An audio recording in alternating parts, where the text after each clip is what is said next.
What is happening out there, Roto Scouts football fans? Welcome to the Thursday show, gang. Week 5. Week 5. How are we in week 5 of the football season already? This happens every single year. You get the run up to NFL. There's so much going on. You get into it, and it's once a week or several times a week these days, and it just clips by so quickly. We're a chunk of the season into this year already. We are an appreciable amount of the way into this season. We've got actual data points to work with for the way that NFL works. We kind of know what these teams look like by now. A lot of injuries, a lot of mess. That's part of why there's there hasn't been so far a main slate show this week. I was planning on doing it last night, doing our quarterbacks and overview show, and I was behind schedule a little bit. I was going to cram it into today and double this show up with that like we did last time. And I just figured, you know what? There's no baseball tomorrow. We've got all day tomorrow to talk main slate. So we're going to do a marathon show for the main slate tomorrow. Tonight, we are just focused on this Bucs at Atlanta game. Should be a decent game. Pretty close in Vegas. Just went up to a 2.5 point spread in Atlanta's favor. 43.5 point total. Reasonably close. Reasonably comparable teams. Decent skill weapons on both sides. A couple of injuries, shortening the depth chart a little bit on the Tampa Bay side, but nothing really to be concerned with. Everybody who's really relevant and interesting is going. Just gives them more down depth chart options. But I think we're really looking, kind of up toward the top of the depth chart. And we've got plenty of weapons to work with there. Same thing on the Atlanta side. So it should be a good one to stack up, at least for showdown slates. Kind of liking the looks of it. Just stalling for a little time as people are trickling in. Only a handful of folks here, but Andy's here. Good to see you, buddy. Clintwood. Male Nurses Rock 2. And Tizzleman. Tiz got 35th in MLB yesterday. All right. I like it. Let's rocket it up to the top of the showdown slate, like Tiz said, though. Hey, you tie 35 ways in the showdown slate for $500,000 up top or whatever DK's got tonight. You're still doing okay. Even those 35-way chops can be pretty profitable, right? We're looking to cut them down. We're looking to get to the 5s, the 6s. If you can manage to find an individual lineup, that's obviously gold. But a multi-way chop would be good. So take those 34 friends from the top of the MLB yesterday. Let's jump to the top of the NFL standings tonight. Full projections are up on the site for this game. Everything for the main slate's going up tonight as far as projections, rankings, etc., etc.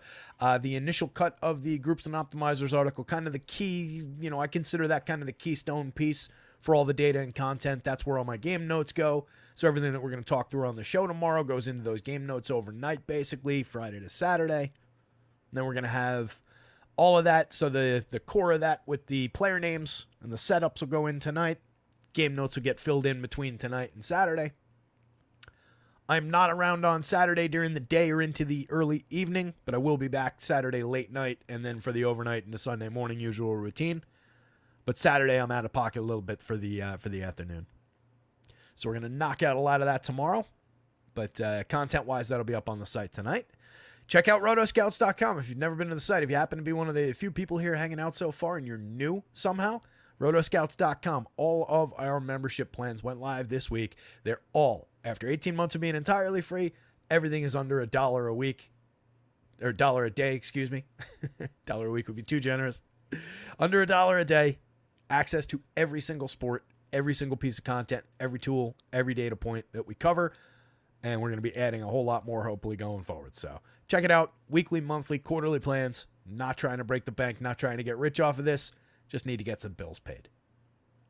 So, interesting looking board here. Basically, as usual with Showdown, my approach is to cut out these guys that are projected for under a fantasy point. You can get away with maybe, your downboard options sometimes with second tight ends or especially on a depth day like today, like, Cameron Johnson may be interesting. They've also got, the hell's the guy's name?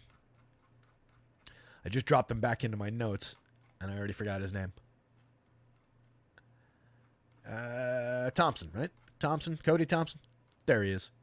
Cody Thompson, who has never caught an ball in the NFL in 2 years. He got promoted up from the practice squad.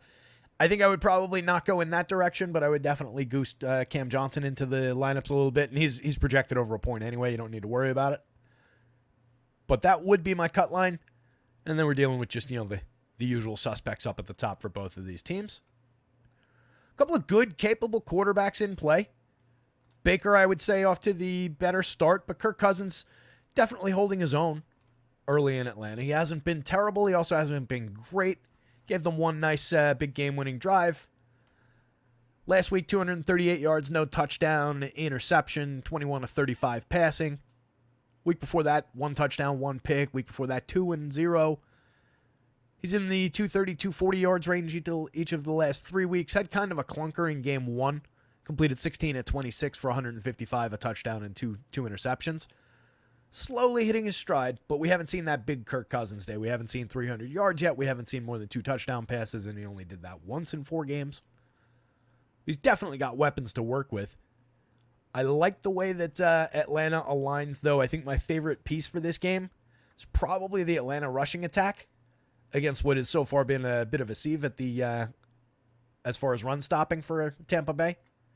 They've given up 5 yards per rush attempt so far this season. That ranks them 29th in football. Just 5.6 yards per pass attempt ranks them 6th. This is a defense that, with their deep shot nature, can definitely add to that average, and probably will. But it might be a little bit more limiting for them as far as some passing. So I definitely think the Atlanta running game, loading up with some Bijan, loading up with even some Tyler Algier as the secondary and hyper-efficient running back who's capable of breaking off some big chunk plays, capable of poaching some touchdowns. Makes it really interesting when we've got these dual-headed running backs for Showdown. If you played on Monday, you saw the Jahmyr Gibbs and David Montgomery lineups just rocketing up to the top on those touchdowns. This team could do that same kind of a thing. Both of these guys gain chunk yardage up and down the field. Bijan's the multifaceted every down back, but Algier gets in there and gets his touches. Last time out, Bijan carried the ball just 7 times. He was targeted 4 times, played 31 snaps. Tyler Algier played 21 snaps, carried the ball 8 times, was targeted twice, caught both of his targets for 20 yards, gained 60 yards on his 8 carries, didn't score. Bijan caught 4 of 4 for 46, ran for 28 on the ground, also did not score. But that puts both guys that put 80 yards from scrimmage on Algier and another 65 yards from scrimmage on Bijan, with upside certainly for more, with scoring upside from both guys. Both are explosive runners who are capable of making big plays. So I like going back to the well with that in Showdown, with that dual-headed running back and getting both those guys in. It does make for more unique lineup constructions. A lot of people tend to think of running back in a more broad sense, like from a main slate, where you don't really want to get into, most of the time, into 2 running backs from the same team. On Showdown, it's a lot more open when you've got a running attack like this. It's kind of similar on the other side, but I lean a little bit harder into the Bucky Irving of it between those 2 running backs. Just not a big Rachaad White fan outside of the PPR value, which I do think is significant and worth talking about, and it's what basically keeps his projection alive every week. But in terms of the team where I would want both running backs specifically in some lineups, I think it's on the Atlanta side, given how much Tampa Bay's been vulnerable to the run. Tampa Bay's generating a 25.7% pressure rate. If you were here the other day, I did fix these numbers in the interim. Yes, I waited till today to do it, but so what? It's procrastination, man. So a little bit of pressure for sure, more so than is coming the other way at Baker Mayfield from the Atlanta defense. Tampa's come away with 8 sacks so far, just 2 picks on the season in 4 games. Neither defense has been like elite for scoring in terms of DFS scoring as far as the interceptions, the sack rates go. Both teams can get there, but they're more capable stopping the other team than really ringing up a ton of points. The Atlanta sack rate ranks 32nd in the league at 3.03%. Their interception rate ranks 15th at 2.34. But again, I care less about that in terms of how the quality of your defense when you're just stopping yardage. Right? It doesn't matter in a football sense if you're getting to the quarterback, if you're picking off the ball all that frequently, as long as you're stopping these guys from gaining yards and stopping them from scoring touchdowns. In terms of actually scoring the ball, Atlanta's 21.3 points per game allowed, ranks 14th, halfway down the board.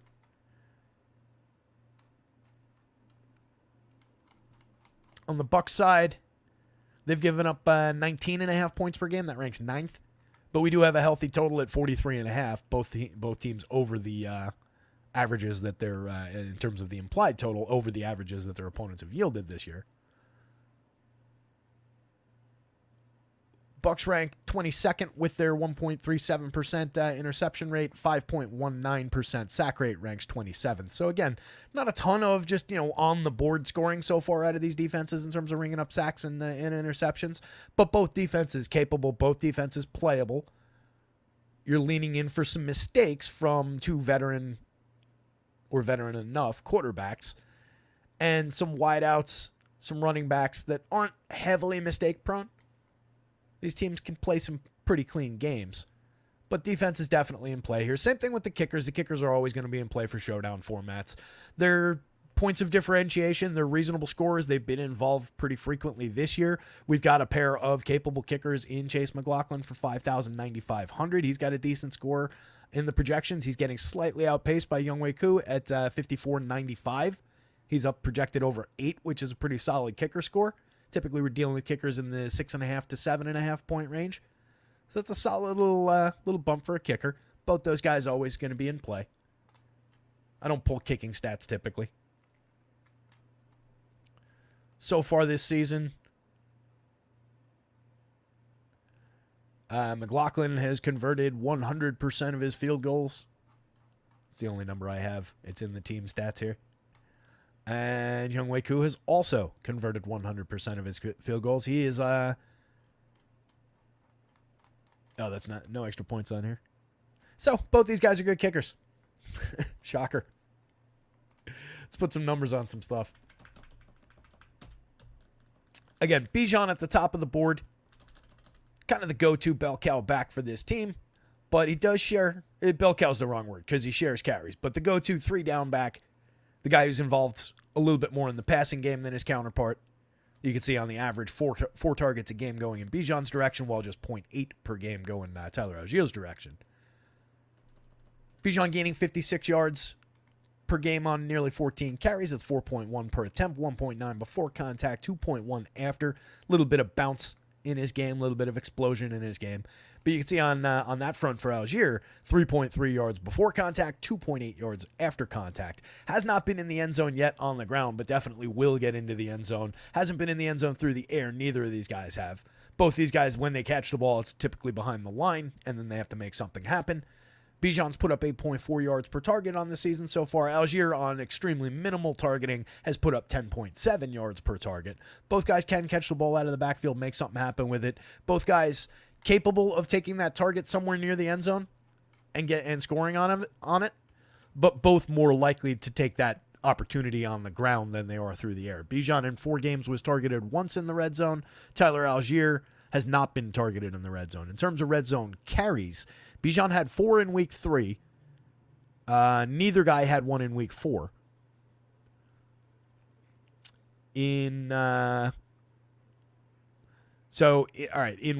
me figure out the best way to do this. In week 1, Bijan won the battle 1-0 in terms of red zone carries against Allgeier head-to-head. In week 2, Allgeier won the battle 4-1 against Bijan, and then it swung the other way 4-2 in Bijan's favor week 3. So 2 out of the 3 weeks, Bijan led the red zone carries. 1 week, Tyler Allgeier got 4 to his 1. A lot of that depends on the nature of how they get down the field. If Bijan's a little bit gassed by the time they get there, or if Allgeier happens to have been in for a play, they break when he gets in close. Sometimes they give him that opportunity. So it all depends a little bit, but that does give you a good idea of how these running backs do stack up. Bijan does do most of the work up and down the field, but Allgeier can get in there and vulture those touchdowns for sure in this offense. Cousins, I ran through the numbers, but not a rushing quarterback. Obviously, there's no running stats to talk about with him. They do throw the ball a decent amount of the time in the red zone. Didn't have a red zone attempt last week, but 4, 5, and 5 over the first 3 games. So a reasonable amount of passing attack in close, which makes sense with the weapons they've got on this team. Drake London, no big game yet this year, but 6 catches in each of the last 3 games. He drew 12 targets last game, which is pretty significant. Caught only half of them for 64 yards. Caught 6 of 9 in week 3 for 67 and a touchdown. Also scored in week 1 on 6 catches on 7 targets. Overall, drawing 7.8 targets a game, and again, 12 last week is definitely noteworthy. Catching 5 of them a game for 50 yards, 6.5 yards per target on a 10.3 yard average depth giving us 36.3% of the air yards, another 33.7% going in Darnell Mooney's direction. Mooney's been a little bit better than I expected so far. I've never been a big fan. I think some of it's just a little bit of bias from having gotten burnt by that receiver in years past. But he's been all right. He's definitely an involved target for them. 6 targets a game so far, 12.4 yard ADOT, and again, 33.7% of the air yards. 2 touchdowns on the board for London. Just 1 for Mooney so far. You've got 1 out of Kyle Pitts, who's drawing an 8.5 yard ADOT, just under 4 targets a game, catching just half of those, putting up a very limiting 26 yards a game so far, 7 yards a target. Giving us 7 yards per target on an 8.5 yard ADOT is not impressive. 14.4%, roughly 15% of the air yards going in his direction. And again, does have a touchdown on the board. Red zone target for sure. Somebody that they'll look to.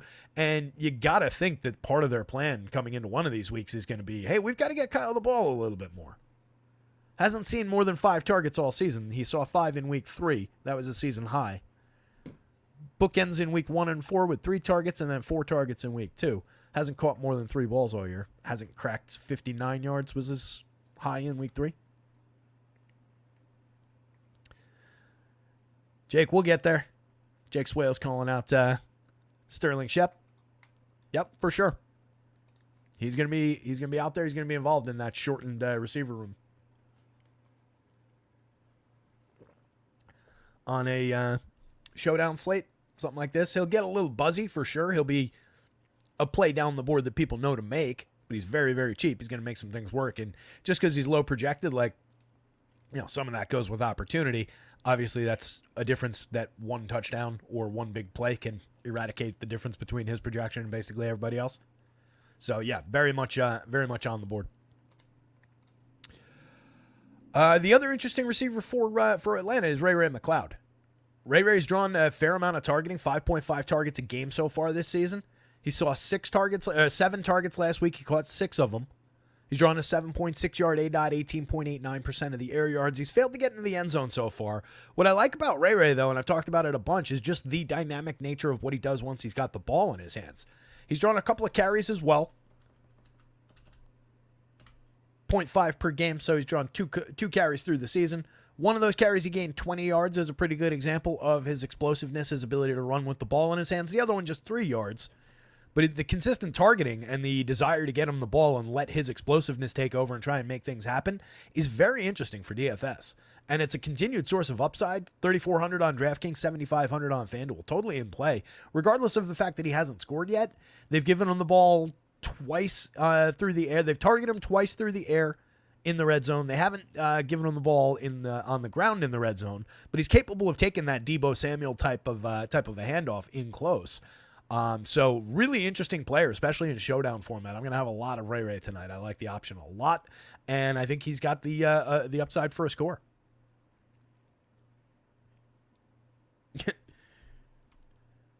Powers down there saying, all I know is I'm going to start calling Cheerio. I play him, don't do crap. I don't play him, goes off. So cheerio to my winnings. Mama's running Sims. Love it.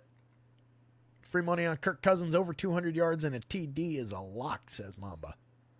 Yeah, I could get behind that. I don't know if I would use the word lock. I'm not a big fan of that word ever. But, yeah, Kirk Cousins fairly reliable for 200 yards and a TD.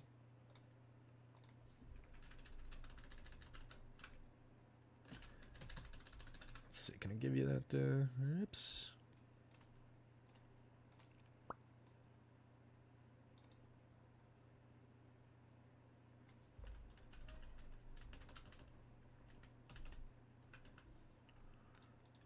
It's in range.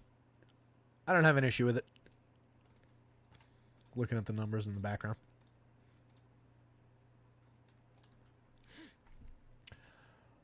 So, yeah, Ray, strong value too at 34. I'm kind of surprised he's not a little bit more expensive than that. Just getting the regular targets. Basically, he saw 3 targets in week 3, but also picked up that 20-yard carry that was in the game against KC. He was on the field for 53 snaps. He's played 50-plus snaps each of the last 3 weeks. Pretty involved. I still kind of like Ray better than Darnell Mooney a little bit, which is unfair. I mean, Mooney has, again, been at least decent. He had 8 catches for 66 yards in week 3, caught 3 balls, but put up 88 yards and a touchdown in week 2 on 7 targets. Running a lot of routes.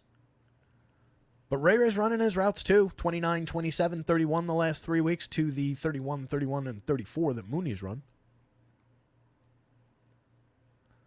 Down the depth chart, you've got Kadarius Hodge playing basically only on special teams. He's seen 2 snaps with the offense each of the last 2 weeks, 2 in week 1, but primarily just out there on special teams. I think he was the guy that came away with that fumble recovery the other day, which obviously can goose your defensive scoring, but pretty much off the board as far as actual offensive contributions go. Casey Washington going to be active for this one as well. He's seen 2 snaps with special teams all season. It's a story with Washington. I think just depth only. If he's active, I gotta double check that. I'll clean that up in projections. If Washington's active, a $200 option, I think it's just a depth guy who's most likely not going to be on the field. Dwelly, Warner, you're just dealing with a couple of blocking tight ends there. It really is kind of the Kyle Pitts show as far as the tight end situation goes here. Dwelly, yet to be targeted all season. Warner drew 2 targets in week 1 when he played 23 snaps, hasn't gotten over 20 snaps since, and has not drawn a target since. So again, you're really kind of ignoring the guys in red. And honestly, I'm gonna drop that probably below, if he's dressed at all. I'm gonna drop that below 1 so that he doesn't land in lineups, I think. Because at 1+, if you leave it at 1, he'll get into some lineups for 200 if you're doing things right. And probably shouldn't tonight. On the Tampa side, if you're just joining us, check out our guys over at acemine.io. We're going to be looking at some sim results for their site in a minute. I've got it all set up. It ran correctly, and everything is good to go in the background there. I've also got our lineup builder keyed up and fixed from the struggles. We don't have a 2-game slate at the same time, so we won't have any of those issues from the other day.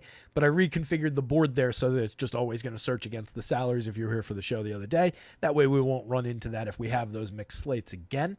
But we'll build some lineups by hand. We'll talk about some of those, some of the dupe opportunities and getting away from those and lineup construction, and then we'll look at some sims. Check out rotoscouts.com if you haven't been. All of our plans under $1 a day, full access, every single sport that we cover. So today you've got baseball and football. We've got basketball starting up soon enough. I'm still hoping to get hockey projections up and running for the season. Might not be by opening day, but got my fingers crossed that I can pull something off. If I do, those are going to be included as well. So under $1 a day, weekly, monthly, and quarterly plans are available now at rotoscouts.com. One easy click away. Baker Mayfield, top of the board, 96-16. Workable option. He's been good. Threw 4 touchdowns in the big week 1 performance, 289 yards. Had a 2-touchdown game on 30 of 47 passing. Love the pass attempts in that most recent game against Philly. It's a defense you can throw on. This is a more challenging defense for Baker Mayfield to deal with in terms of stopping the pass, but nothing to suggest that he and his 2 prime weapons at the wide receiver position can't overcome this defense. 347 yards on those 30 completions last week, 2 touchdown passes. 7.4 yards per attempt, 4 balls over 20 yards. Excellent depth on this offense. For the season, it's just a 5.6 intended air yards per attempt, but he's completed 7.6 air yards per attempt. 7.6 yards per attempt, 3.7 air yards per attempt. But you've got a couple of significant downfield weapons in a Mike Evans with a 9.7 yard ADOT. You've got Sterling Shepard in his 15.6 yard ADOT on the limited opportunities from just the last 1 week. He ran 4 routes 2 weeks ago, but he didn't get targeted. He drew 5 targets last week. So you've got some good downfield operators, and then you've got Godwin a little bit in between. He's capable of getting down the field. He's on a 6.1 yard ADOT, but drawing 33% of the air yards on 8.5 targets a game to lead the team. Both he and Evans have been in the end zone 3 times, as I've said every show so far this season when we've talked Bucs. Evans has never played a season in the NFL and not gained 1,000 yards. So far this year, we're probably a little bit behind the pace. 94 yards on 8 catches and a touchdown in week 4, though, was his biggest game so far in terms of yardage. He had 2 touchdowns on 5 catches for 61 in week 1. Caught 5 of 6 that week, was targeted 6 times in week 2, caught 3 for 42 yards. Pretty bad week 3 against Denver. He only caught 2 of 3 for 17 yards, but a forgivable game. I like Evans to continue having his big games here and there, and it's a fantastic 1-1-A combination. You can absolutely win with any one of those 3 players in the captain role, and then the other 2 in the flex role. That is a dynamite combo. It's just going to be very expensive to stack that up as a 3-man and get to anything else reasonable today. So taking Baker +1 in either direction with the receiving core and with either the receiver or the quarterback in the captain role definitely makes some sense. As we've talked about a million different times, quarterbacks in the flex spots are crucial in DraftKings lineup builds. Quarterbacks take over the captain, the MVP spot a lot more frequently on FanDuel. Today we'll see a mix because we've got skill players coming in at similar pricing or higher prices than the quarterbacks, so that offsets that a little bit. Like we'll see some Godwin, some Evans in the flex roles, kicking the quarterbacks into the captain role and vice versa with those high-priced skill players. But everybody in that group is going to be worthwhile and worth rotating through some shares. On the ground, Bucky Irving continues to chisel away at Rachaad White's shares in the offense. They both drew 10 carries last week. After the week before, Bucky had 9 carries to Rachaad White's 6. White also drew 6 targets in that game, caught 5 of them, had 18 yards through the air, 17 yards on the ground. Better week this past week, 10 carries for 49, also caught 2 of 3 for 35. So we were in the 80s for yards from scrimmage. Bucky put up 49 yards, also scored on his 10 carries, caught 1 of 2 passes for 6 yards, but he's also capable out of the backfield as a receiver. In week 3, he caught 3 of 3 for 14 yards. Hasn't scored through the air yet. The touchdown on the ground was his first touchdown of the season, but he played 30 snaps last week. That's a season high for him. It's not coming necessarily at the direct expense of White in terms of White's snap count when 42, 33, 41, and 44. It's just a solid rotational piece that they're giving more and more looks. And Bucky Irving had a ton of buzz through the preseason as this is exactly what was going to happen because White, outside of the volume, outside of the ability to catch the ball and make a little something happen here and there and just see a lot of targets out of the backfield, is kind of a limited runner. And we've talked about that through the season. It's really held true. I mean, he hasn't cracked 50 yards on the ground so far this season. Biggest overall stat point, 6 catches in week 1 on 6 targets for 75 yards. He's also not been in the end zone this season. This team does a lot of their scoring through the air. Cade Otton as a tight end play, reasonable. 7 catches on 8 targets in week 3 for 47 yards, 6 catches on 9 targets for 52 in week 4. That was after going in weeks 1 and 2, just targeted twice a piece. So they got him a lot more involved. Maybe a little bit of opportunity to develop out Mayfield and Godwin and Evan to start the season, and then get Otton engaged when they needed. Not sure exactly what the story was with the limited targets in the first couple games, but the uptick is definitely nice to see. Ran more routes as well. Definitely went up in snap count also. So Otton definitely the most highly involved tight end. And then I mentioned this team is limited on the depth chart at the wide receiver position. A couple of guys out with Trey Palmer and Jalen McMillan both sitting this week. So it thrusts a little opportunity on Cameron Johnson, and it thrusts a little opportunity on Sterling Shepard. Johnson at just 200. Reason to expect a target or 2 for the $200. I think he is a playable 200 piece. I don't know that it's a playable captain 200. I think you're dealing with extreme limitations when it comes to that. Just last week, he was a DNP in week 3. He had run 4 routes over the first 2 weeks of the season and carried the ball once for no gain, had not been targeted. Last week he came out, he played 23 snaps, which doubled any previous output. Ran 11 routes, targeted once, didn't catch it. Johnson's I want to say 6th round pick. Undrafted, I was wrong. Out of Barton College. Can I still get his college stats in this board?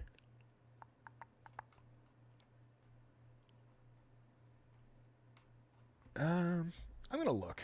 Just what the hell?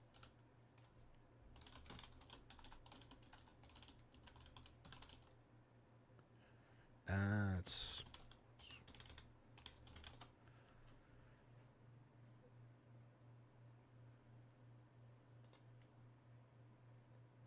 for reasons that escape me, the people at the various sports reference sites don't have like college or NCAA reference.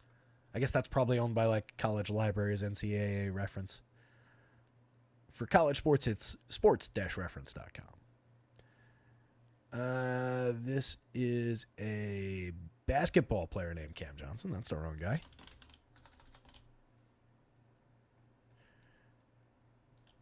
Oh.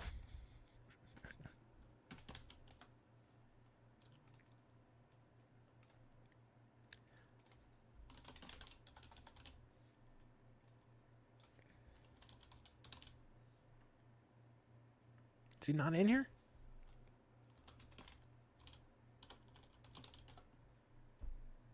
How is this possible? Did they not record stats for that college? All right, well, whatever. I tried. The reason I wanted to look it up was because he's a $200 option. Let me.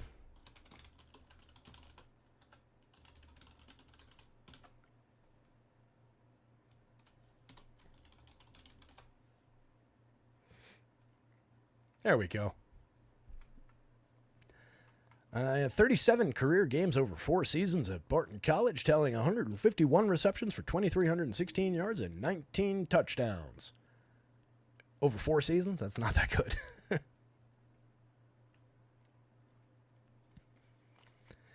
This is a dude who's going to draw maybe 2 targets tonight. If he catches one of them for 7 yards, it's probably not going to pay off your 200.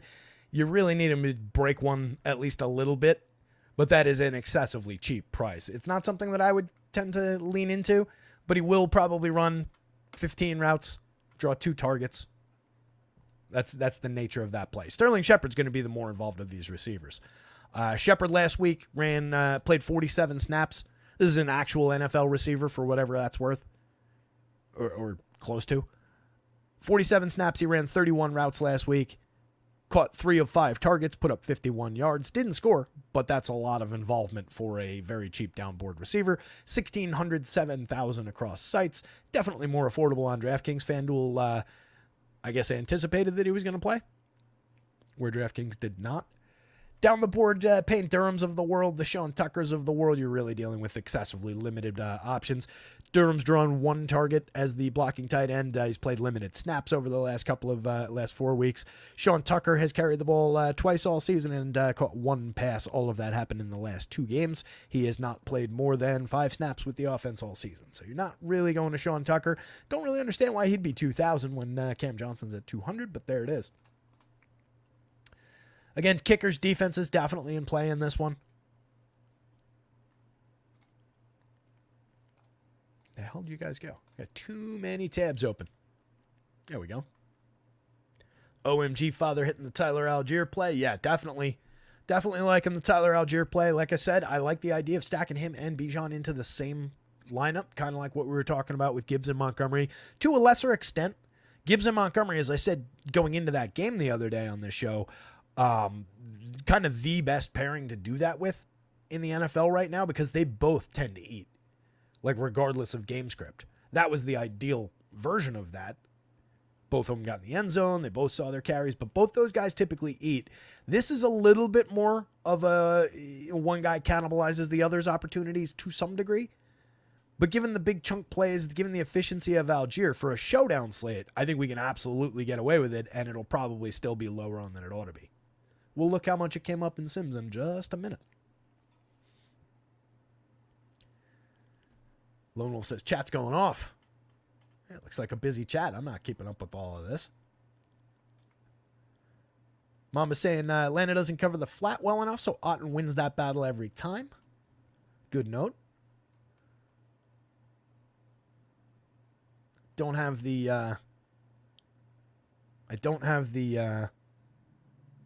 like fantasy points against position stats. It's not something I really look at.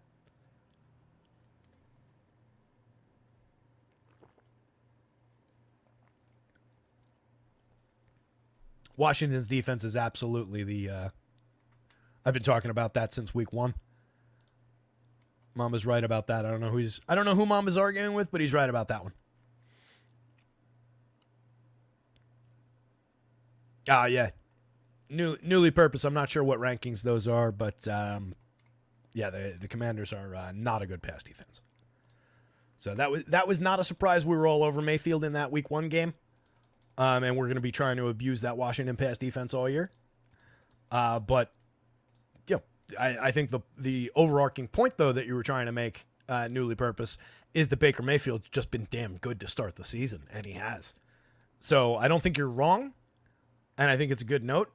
But you might want to take a look at those rankings. And sometimes the rankings, you can get a little bit deceptive. But looking at Washington's numbers against the pass this year, just to do it, 7.5 yards per pass attempt allowed so far is 4th worst. And 2.5 touchdowns allowed through the air so far per game is worst in the league. So against the pass, they've been brutally bad.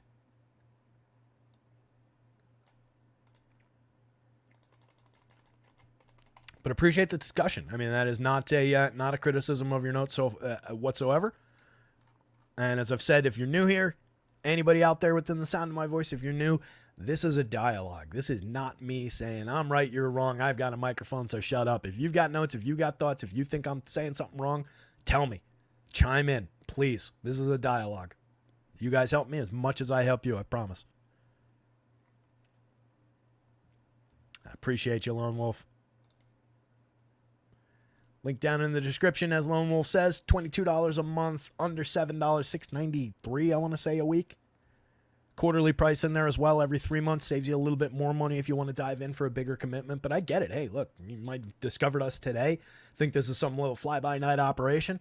We've been here 18 months, doing it for free for 18 months. Now we're asking for just a tiny little fraction. Not trying to take anybody's bankroll away. Under $1 a day on all our plans, access to every single data point, every single piece of content. And I promise you guys, I'm going to develop more stuff. I'm going to get more stuff up there. I want to get back to writing more content, hopefully, but that all depends on the amount of time. And I keep making promises and keep taking away time when I already don't have enough in the day. But I'd love to get back to writing some daily content as well. But I appreciate you, Lone Wolf. Lone Wolf's mentioning everyone should be checking out Fantasy Points. It's free. They have a wide receiver cornerback matchup chart. He uses his microphone to text, so if it's all messed up, he's sorry. Good note there, Lone Wolf. Yeah, I grab data from all over the place for football, and it's there's unfortunately no one good source that has every single data point that I always want to share the stuff I talk about. So I'm always hodgepodging different boards together to get to this dashboard that we've got here. But yeah, anytime you can get free data, it's always worth at least taking a glance at. Mom is buying everybody in the chat free months when he wins tonight. Love it. That is legally binding. Statements made in internet chats, as everybody knows, legally binding across the universe. Any requests in the captain spot?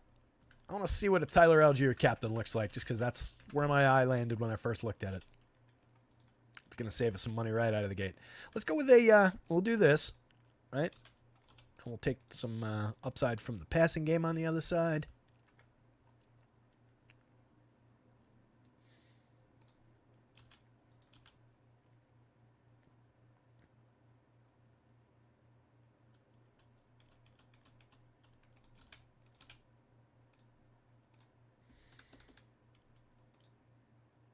Well, that's not right.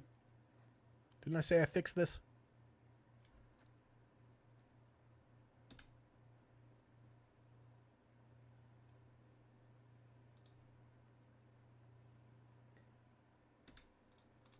Why is that? Am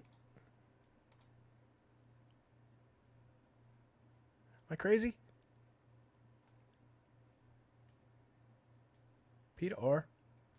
3. Should be returning that 14-7. Or it should be returning. Oh, it's Algier. I'm so dumb, guys. I'm looking at Robinson's price. Worried about nothing. All right, 94 left. Apologies for the brain skip there. Clearly, with this construction, you can leave a ton of salary on the table to try and make it different. We're already at 87 dupes here, though. That's a ugly, ugly number. Let's grab Younghoe Koo to support the idea of rushing. Yeah, 14.8 dupes while leaving 4,000 on the table is a lot. With an Algier captain, too.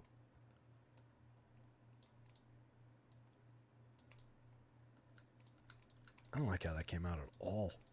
What happens if we go this route?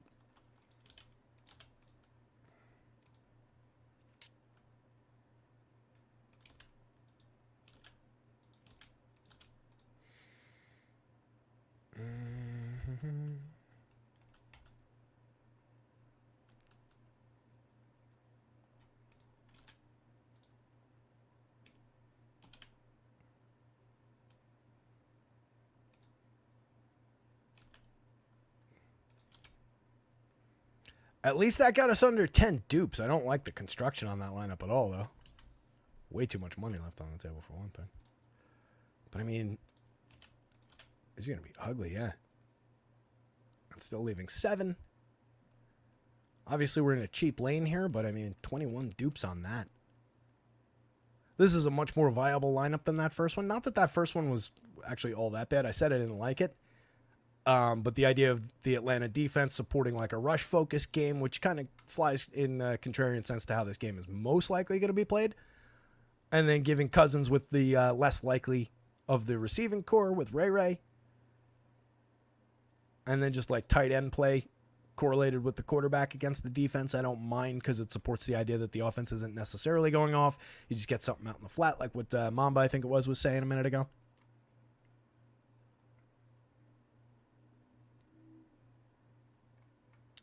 Lone Wolf, what do you mean? Can I do TE projections? Tight end projections? I'm not sure what you're referring to. Let me know what you mean, Lone Wolf, and I'll do my best. Let's get something else in here. I didn't like how that one came together. I do like the idea of the Algier captain spot as like a unique kind of a approach on DraftKings. It's kind of touchdown dependent, but I think it's an angle. I just don't like the way those landed. Mamba requested a Chase McLaughlin captain.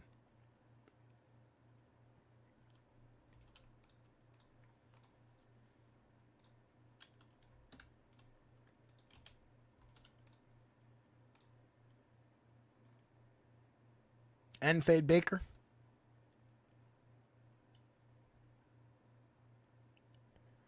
Okay.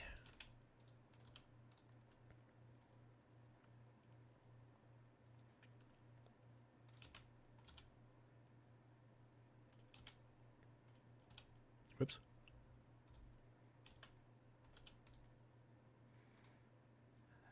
Is it me or is DraftKings like excessively cheap today? I mean, maybe it's just because I've used 2 cheap captains in a row. But there's a ton of money to work with on the table on DraftKings. Holy hell. We could go right back to the double Atlanta running back. That's not bad. From McLaughlin captain lineup? I could get into that a little bit. Or you could go the other way with the dual-headed running back on the other side to support their own kicker. Same thing, low dupes. Similar, not as strong upside, I don't think, like I was saying before, but not that far off the mark that you couldn't play it. That's not an uninteresting way to set up that kicker captain, because it's got the limited passer combo there where, like, you know, maybe it makes one big play for Cousins, but Cousins doesn't have a great connection with London and still hasn't developed a connection with Pitts, and it goes on that way. They make one big play together, but it's not a huge day there. A lot of the action on the Tampa side goes through the running backs. Bijan does his thing. I could see it. And it's the same thing with the Algier option in that second running back spot. It's just, if we're going with the Tampa kicker, I kind of like the running back support for him a little bit, but it goes either way. So that's one construction we can get away with. Let's go to a high price captain. Let's go London captain. I feel like that'll be a little bit less popular in some of these. We get both quarterbacks in this one.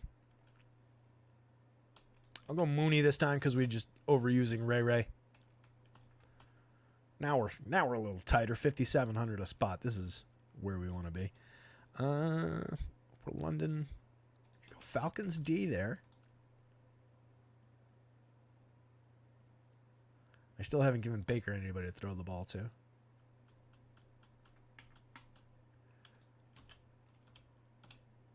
Oh no. Ugh. 25.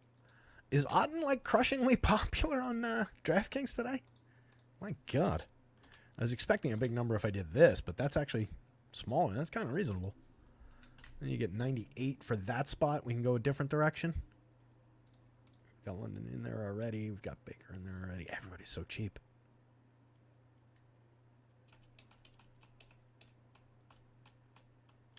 And we just take Bijan. it's duped through the nose, and that's probably what like the average Joe Schmo off the street would just go right to that play. That's why you don't necessarily make that decision. But it could fit.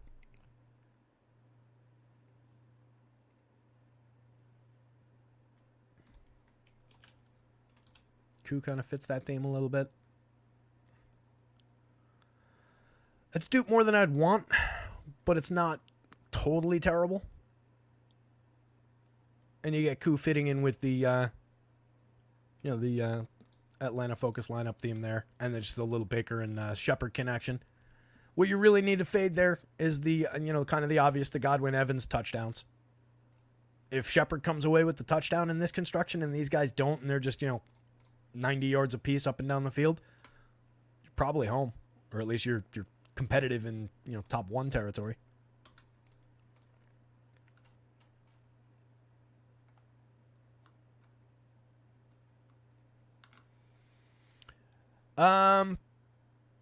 Yeah, Dan.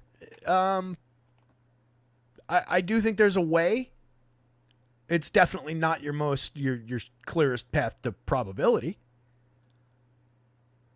But I mean, as long as the touchdowns don't go to those two guys, either one of those guys is capable, and especially Godwin with the shorter depth of target, capable of 6 catches and 55 yards in a semi-meaningless game. So in that scenario, let's say they score 3 touchdowns with Baker actually driving all 3 of them. One goes to Otten through the air, one goes to Shepard through the air, and Baker, takes one in from the 1-yard line himself. Not the most likely approach for this game to go. Or if they score 3, 2 of them go, one Otten, one Shepard, and then the third one goes to one of the running backs through the air. That's probably the more likely scenario. But he's got targets. I mean, both running backs are involved in the passing game. Shepard's going to be out there. Otten's going to be out there. It's just you have to fade, really, in my mind, not the targeting, but the touchdowns for Godwin and Evan in that situation.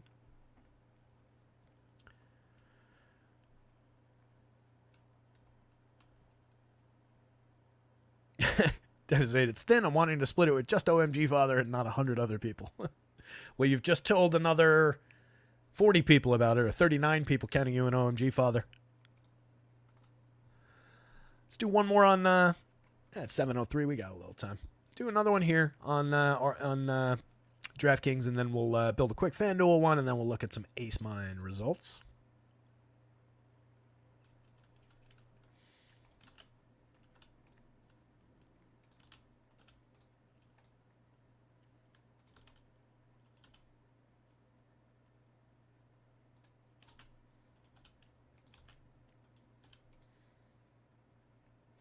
People love these lineups. 12-1, you can have anything you want. Literally anything you want. You know, like Kirk Cousins, you can have him. Kirk Cousins in that lineup brings it to 7.54. That's not bad. Double defense in there. Any one of the running backs would play well in that spot. Bijan's probably going to drive it up more than Cousins did. Nope. 9.3. Lower owned, I guess, in the DraftKings flex. It's not a terror. If you're into the double defense thing and you think this game goes under, with, again, outside of Tampa against the run, which we've got the guy who would do that damage, or one of the guys that would do that damage in this lineup anyway. These are 2 decent defenses. They're not big scoring defenses, but that doesn't mean they're not capable of making something happen out there.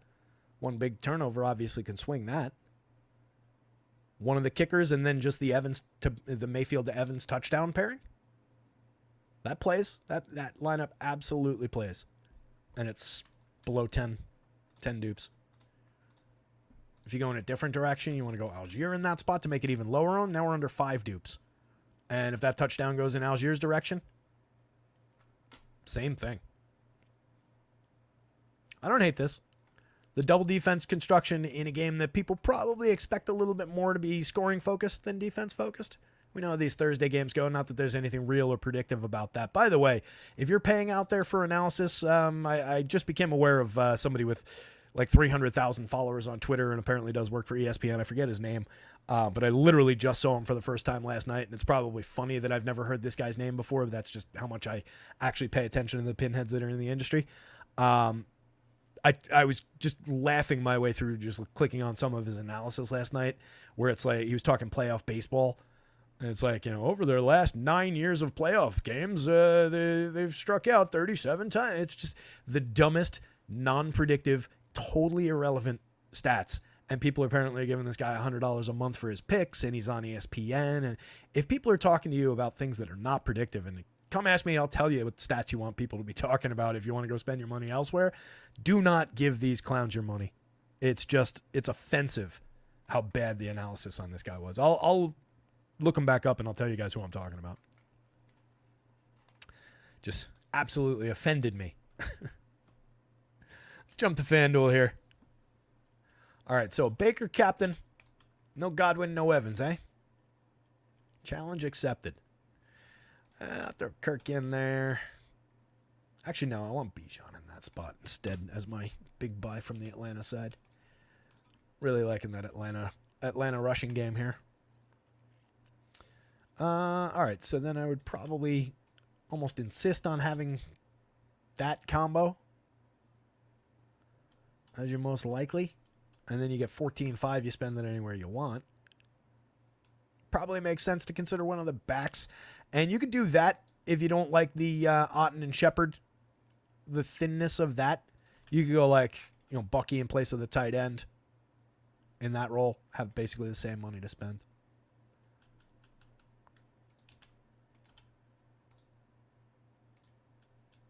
In this original version, I almost just grabbed Evans because he's sitting there at 14,000 staring me in the face. I could afford Cousins just to see what the big number is. 30 dupes on that one. So that's probably not your best construction. But you can thin that right out. I mean, for one, if you leave Cousins and you go Algier, I'm sure that's going to be thinner. 13 down from 30, that cut it more than in half. So that's one way to go. But still, you're obviously still drawing some dupes there. Let's go back to Bijan and see if we can thin it out. If we're going only the running back from the Atlanta side, it probably makes sense to talk about the kicker a little bit in there. 12-ish, 13 dupes.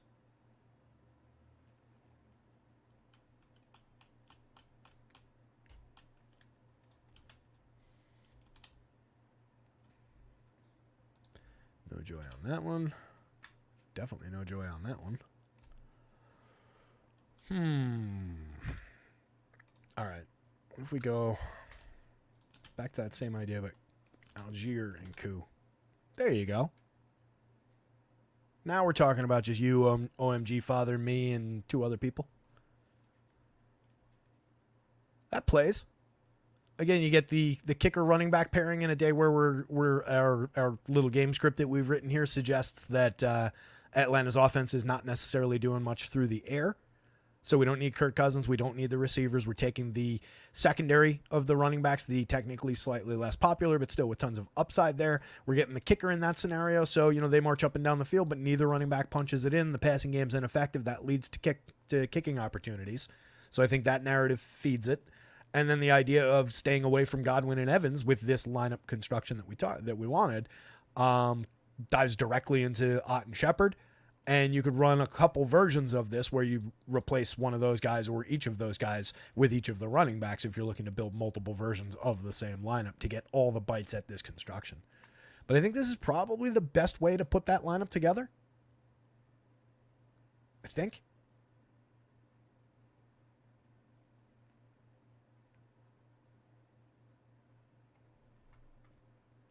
Tiz can't decide between McLeod or Koo for the last dude in. I really do like Ray for this format. I always am interested in guys who spent most of their time as kick return men just because of what it says about your skill set when you're getting regular targets all of a sudden, when you're a guy that they're looking to get the ball in the flat, make a dynamic play, get the ball underneath, make a dynamic play. I even think, like I said before, that he's capable of those Debo-style handoffs once they get in close. They haven't done it, but I think he's capable.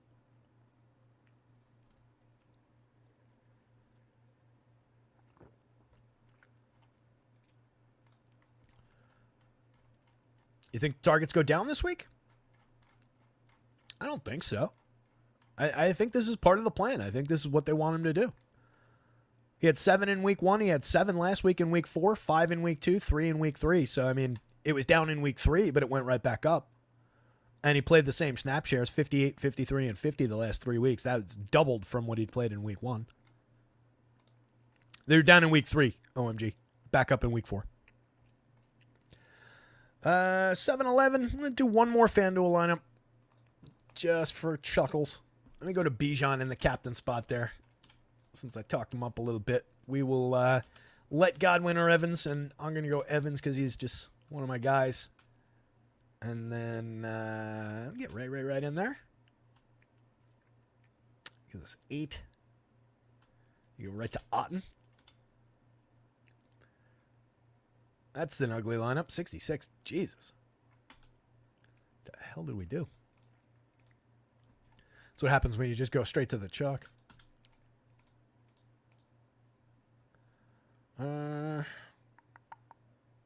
Shep.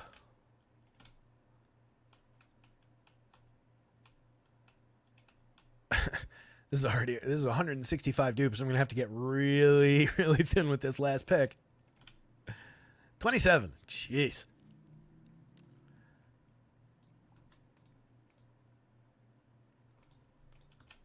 Let's see if we can find a better approach. Doubling those guys. Baker, Evans, and 65 leaves me shit. As stupid as FanDuel is with the like wide open play anybody you want in MVP and as non-strategic as that can get, at least their pricing is a little bit crunchier. So like you get to this spot in 65, it's dicey. I can't get Sterling Shepard. I can get Cam Johnson, but what am I really buying? Downboard, none of these guys are really involved. Obviously, this is kind of a cheat. Even with the cheat of Cam Johnson, who's not projected for like any ownership, you're still at 11 dupes. This is a challenging construction with this set of guys in it. All right, so let's take Evans out of there. And we'll go Bijan, Algier, Mayfield, Otten. And we're still crazy duped. Then McLaughlin, 30.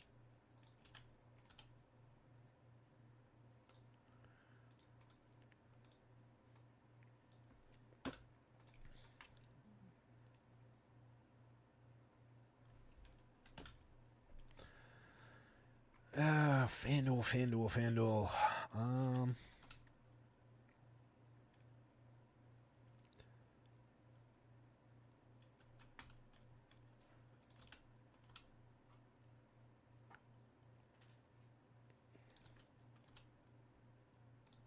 Even then, we're 300 dupes on this.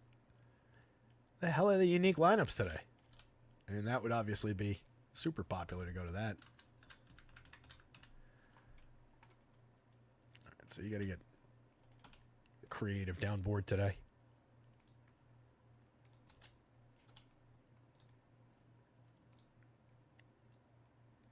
If you went double D, it would probably thin things out. That's not an overly good lineup, but we're still duped 30 fucking times. FanDuel is a challenge as far as getting away from these dupe lineups with thinner depth charts a little bit than normal. Each of these teams comes up like a player shy, I think, of relevant players.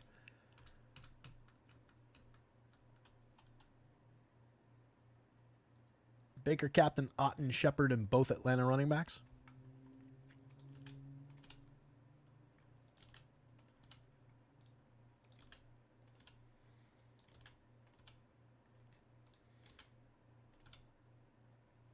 $14 dupes, not bad. That's one of the better versions we've seen. I like our combo here, obviously. That's a getting away from back to the getting away from Evans and Godwin construction, though. That's going back to that construction we had before. And the other ones that we built for that construction were thinner than that. But yeah, that's a good lineup. OMG, the difference between that and the other Baker captain non-Godwin Evans lineups that I built just before that one that I was working on there would be that if you connect with one or the other of those lineups, the one with fewer dupes is going to win you more money, which is the ultimate goal. But the one that you have that we just put in there is probably the somewhat more probable lineup. So if you're looking to cash, and I don't care if I split it 15, 20 ways, that's your more probable line to a smaller cash. Where if you're just looking to, I want to get the biggest cash I possibly can, if it happens to, then the other one. You're dealing with sub 1% probabilities either way, so it's negligible. Just a matter of what your ultimate goal is. But either one of those lineups definitely in play. And with that in mind, let's jump over to Ace Mind. I'm sick of trying to build FanDuel lineups. Gonna have to do that in a minute anyway. Where's that tab?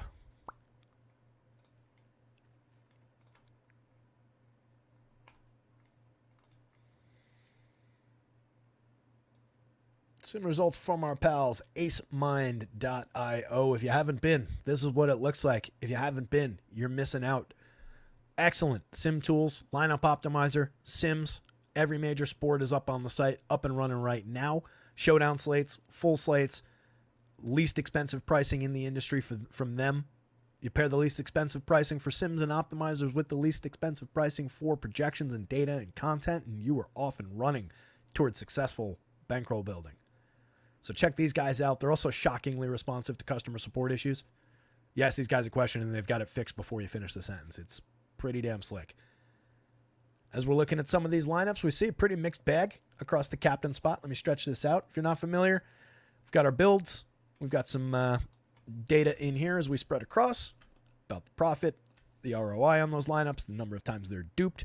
And then we've got our exposures over here.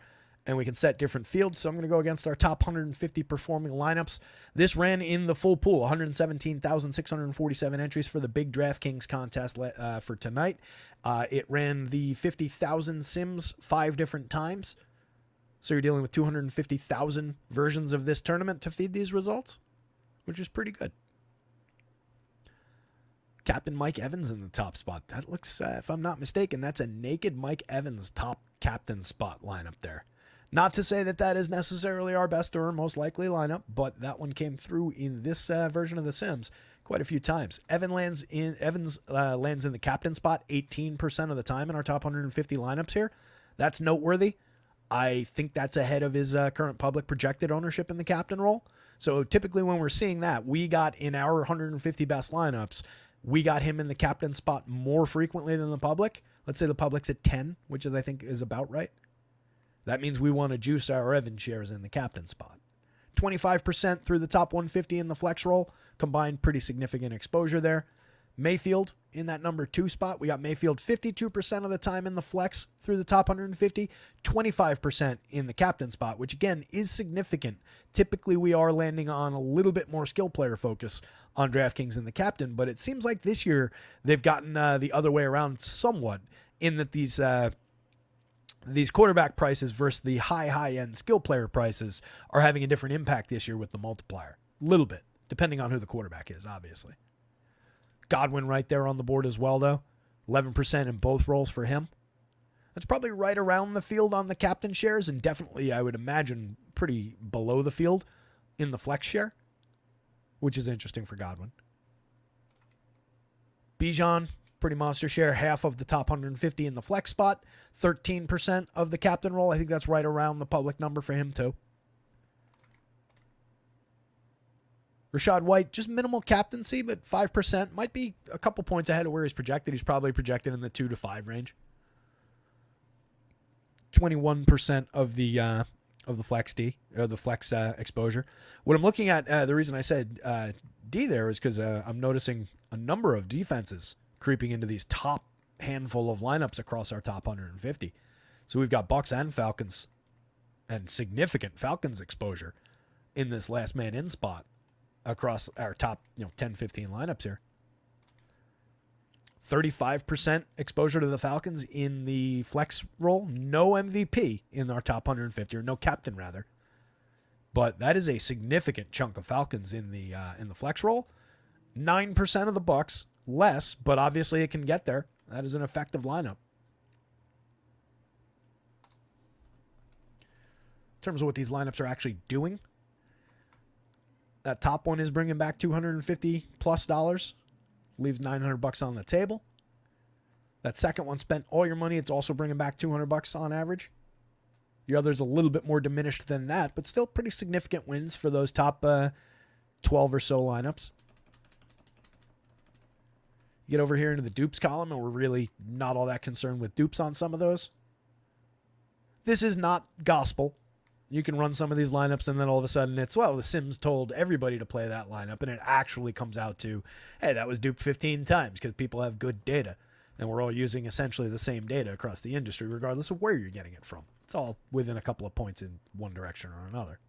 So these Sims, in a lot of ways, going to yield minimal differences. I like some of these columns because they give you, again, since this is running over and over and over again, gives you median dupes. It gives you, some median and min-max numbers. So if you like to get into that, you can see, all right, what was the maximum time in all those Sims? What was the maximum amount of money this thing won? What was the maximum ROI that it had? What was the mean ROI, the median ROI that it had? Which is really interesting stuff. You can see a significant amount of diversity through the captain role as we scroll down here. A lot of names going back and forth. There's a Bucky captain. That's who I was looking for. Bucky 9% of the flex, but 6% captain in the top 150. I would wager that's slightly above his projected captaincy, maybe right around it. But I think Bucky plays in the captain and plays a little bit in the flex role, of course. Interesting that he's maybe slightly better as a captain, though. In terms of the kickers, Younghoe Koo got into 19%. I'm sure McLaughlin's around here somewhere. There he is. 15%. Reasonable kind of expected exposures on the kickers.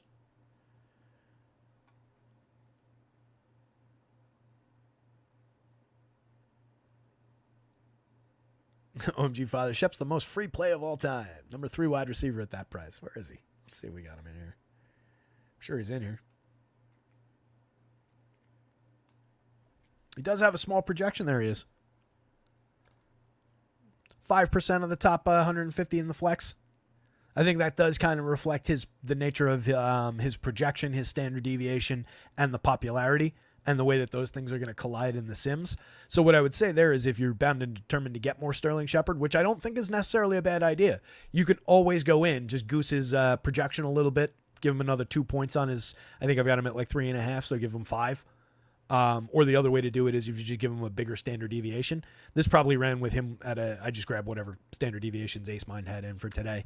Probably ran with him at like a 1 and change standard deviation, like a very, very small number. So if you gave him more, that would thrust him into, more competitive situations. So you could get there. But know for sure that people are aware of that play. That is not a sneaky play. That's something people are going to be doing, and he's going to carry some dupes. But you're not wrong either. XX, yeah, you can absolutely sort by ROI. The way that I do this when I'm actually doing this, not showing it on a show, is to just go up here and use the download all lineups and export all of this data, and then I just bounce around, I filter, and I bounce around like crazy when I'm doing my actual lineup selection. But yes, just a pure ROI sort is perfectly viable, and it leads to a lot of the same conclusions. Right, those are the same top two lineups. These are a lot of the same, handful of lineups. The way that those were sorted when it popped up was the best way to was through this, right? If you see over here, they create a lineup score and you can set weights for it.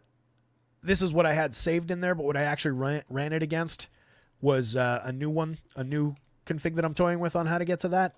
And that was this. Because ultimately, especially with Showdown, you're dealing with, you get a bunch of win percentages that are just like, 0.1 or 0.01. And it's like, all right, what am I really doing sorting those numbers? It doesn't give you anything to chew on. Where top 1 gives you actual numbers to work with, and it's just as important. Once you get into the top 1, it's just a matter of a point here or there that gets you into the winning spot. And then getting a little meat on ownership, projections kind of just taken care of by those lineups have to have good projections to come through the model at all. So I think this is the way I'm going to do it from now on, and that's what's reflected in both of the sim boards. But regardless of which you sort by, whether it's win, top one, projection, ROI, you're typically getting a lot of the same lineups because those are the good lineups. Those are the ones that came through, correctly. Just a matter of, which of those means slightly more to you, slightly less to you. And that's the beauty of all the control that Ace Mind gives you. You can set this thing up however you want it. Lot of quarterbacks directly into the MVP spot on the FanDuel slate. No surprise there. There's a Mike Evans, though. There's a Drake London, some Bijan creeping through. So definitely viable to have skill players in the MVP spots for sure. I think we're still not split. Yeah, so not split between MVP and flex ownership on FanDuel as far as our results here. But we are getting 75% Baker across both scenarios. We're getting 69% Kirk Cousins, so the quarterbacks are just super, super critical, obviously. Some Drake London in 30% of the flex, some Bucky, 17%, Kyle Pitts, 37%. The top lineup is... You can see FanDuel, you're obviously bringing back a lot less per lineup.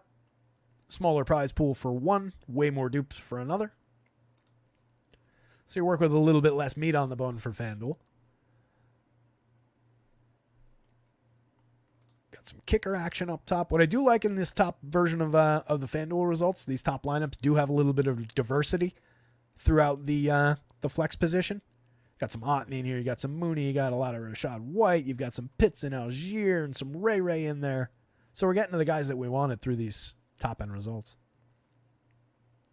McLaughlin at 12%. Ray comes in at 20% exposure in our flex roll. That's probably exceeding his FanDuel projected popularity. I think that makes Ray pretty important. Defense-wise, 30% Atlanta, 14% Bucks. Defense playing up a little bit on FanDuel as well. It's just kind of a contrarian angle into this slate where I think people are focused a little bit more on the offenses when defenses are in play. I think it makes some sense. 727. Got a good look at some lineups. Got a good look at some sim results. Let me jump back over. These are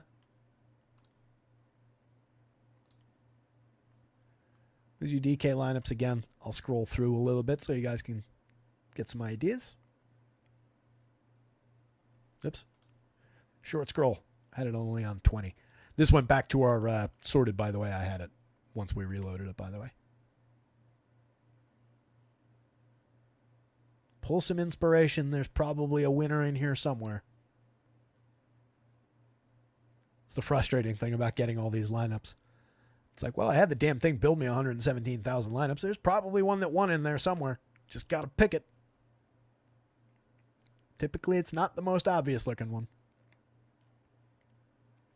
Same exercise, real quick scroll for FanDuel. Again, I know we're not putting a ton of numbers on a lot of these, but if you go back, pause it, you can look at some of these result numbers over here. Get some ideas. Pretty sure we're technically not supposed to do this, but nobody's watching. Appreciate you guys. Looked like it was a lively, fun chat today. That's awesome. Hit the like button if you haven't on your way out the door. Hit the subscribe if you've never been here before, if you're not already subscribed. Let's get to 1,000 subscribers by the holidays. That's the goal. By the new year, I want 1,000 subscribers. Our guy Neil Orfield just cracked 3,000. We got to get over 1,000. I'm starting to get embarrassed over here. Not at all, actually. With the effort that I put into promoting this site, I think the number of followers we've got is actually pretty impressive. But check that stuff out. Spread the word, guys. It helps out a lot, getting new subscribers in, getting those memberships up and running. I appreciate every single one of you individually and collectively. Those of you who have signed up for memberships already. You guys absolutely rock. I'm going to do something. I was talking about it in Discord the other day where I'll create some, founding member roles for people who have always been here going back to 18 months ago. And then we'll do like founding, subscriber role as an additional Discord role just to distinguish some people who are early adopters. But I really appreciate all you guys. Down to the YouTube likes. Even if you don't send a single dollar my way, I appreciate every single YouTube like and retweet and Twitter like. So you guys absolutely rock out there. Good luck tonight. Come on back tomorrow. We're going to break down the entire main slate during the afternoon tomorrow. I'm thinking like 2, 3 o'clock in the afternoon. We'll probably go for a few hours as usual. But come on back for that. Keep an eye out for it. I'll let you know when it's going to happen. Football projections and everything going up tonight. Keep an eye on the website. Somebody go win something. See you tomorrow.